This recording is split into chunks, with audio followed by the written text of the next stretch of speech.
Saya buat live ni sebab banyak sangat DM cakap rindu. Omeh semua orang. Tak penat ke? Tak adalah. Untuk korang tak penat. Bos saya lah. Taklah korang ni abaya ni saya yang nak jual.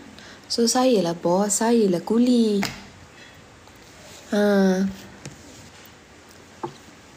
Kak Irma, kita geng tak? Itulah tunang FA masuk.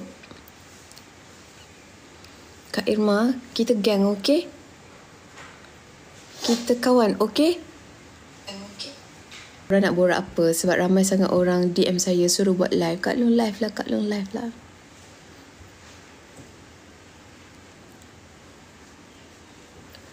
Korang saya rasa nak berbuat. Termenterai. Malung masih di Bali. Ya kot. Sebab kita tengok kan, dia rancak berkonten di sana ya. Wah, tak sabar nak tahu ya. Sebelum tu klik button subscribe dan tekan simbol lonceng. Amira Othman merupakan seorang artis yang sangat menghargai peminatnya. Baru-baru ini, Amira Othman telah tampil membuat live kerana menurutnya beliau telah menerima banyak DM yang menyatakan rindu kepadanya. Assalamualaikum. Okey ke lighting kat sini ya?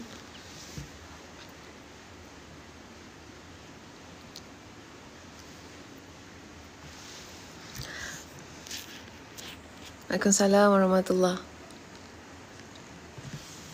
Dengar tak?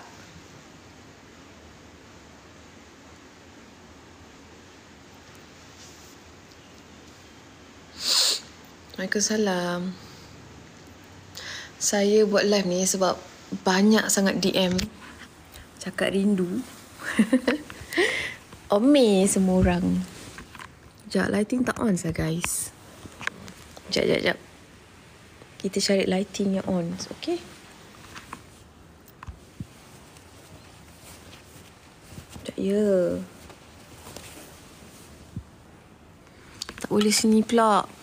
Kejap korang. Kita cari lighting.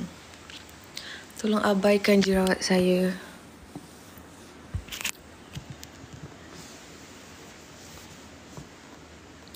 Waalaikumsalam warahmatullahi.